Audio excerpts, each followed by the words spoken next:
It's December 2nd, and I am super pleased to announce that I did finish the heel of my sock last night. So I got my needles free and I worked on the cuff for my advent socks while we were watching our show last night. So the yarn is all caked up. It's in my sandy bag. See, it's all caked up in there. And what I ended up deciding on was my cuff is just a 2x2 ribbing. I do 24 rows. I think I used a German twisted cast on for these. But originally I had knit up these stripes using not a pattern. And what I like to do is just do a stockinette sock, but I'll add in like a little cable detail or something else just to keep it interesting for myself. But usually I get a lot of questions from you guys about which pattern I'm using. And I decided it would be easier to just use more of a simple recipe. So this is what I ended up doing. It's a stockinette sock, but on the color row, or the color change on that row, I slip every 4th stitch. And now that I'm coming to the next color change tomorrow, I will offset it by 2 stitches. So it will kind of be zigzag and just give a little bit of visual interest. So that's where I'm at. And funny story. Remember how I couldn't find any needles that were empty, hence why I had to cast off the other sock first? Well, I looked in my needle case today and there was another set there. So tonight I will cast on the second cuff so that I can knit these concurrently and hopefully finish both of them in time for Christmas. But I've gotten a couple of questions about the heels that I use for these socks.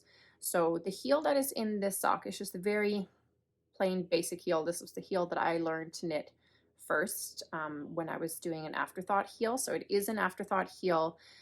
You knit your sock just in a tube and then you either cut it in, or if you plan ahead, then you would knit in some waste yarn and you pick it out and then you pick up all the live stitches.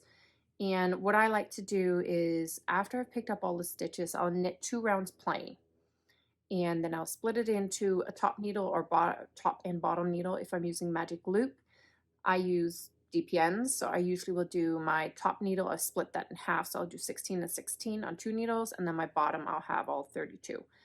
And essentially all you do is you knit across until you're 3 stitches from the end. Then you do a decrease, knit 1. And then on the opposite side, you will knit 1, do a decrease, knit to the other end until there's 3 stitches left, do another decrease, knit 1. It's pretty simple. I'll put the instructions for that down below as well. But that is the heel that I used on this sock. I'll put it on my sock blocker quickly so you can see what it looks like. So when all is said and done, that is what it will look like. And then I thought I would show you a couple of others. Now this is one of the patterns that I had suggested for the Advent skein. This is the Soxploration pattern by my friend Denise. And she uses this shadow wrap heel. It's very similar in construction to the Fish Lips Kiss heel. Fish Kiss Lip, I can't remember which order the words go in, but you all know which heel I'm talking about. It's very similar, but I find it really easy to work. With most of these sort of, this isn't an afterthought heel. I've used it as an afterthought heel and then graft it at the top, but this is meant to be knit as you're knitting the sock. You can do it top down or bottom up, doesn't matter. But I find these styles of heels that don't have gussets, they are a little shallow for my foot. So what I like to do, I'll show you on this sock. This is another shadow wrap heel, but you can maybe see right here, I knit 4 rounds plain before I started the heel. And that just gives me that little bit extra room that the sock is more comfortable to wear. Otherwise I'll get pulling around here. So those are, let's show them here, you can see, those are a couple of the socks that I use. Now my absolute favorite is a good old-fashioned heel flap and gusset. That is my favorite heel, so I haven't decided what I'm going to put in this sock yet, so I'll figure that out when I get there in about 10 days. Anyways, I also opened my advents today. So the first one was the Blush Yarns calendar, and this is day 2, and this one is called Red or Blue Poinsettias, and it came with a little pin. So that's super cute.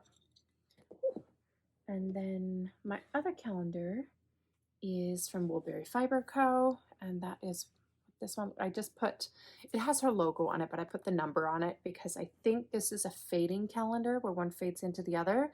So I want to keep them in order, and the little sticker has the number 2 on it for day number 2. And this one is called Garden Patch.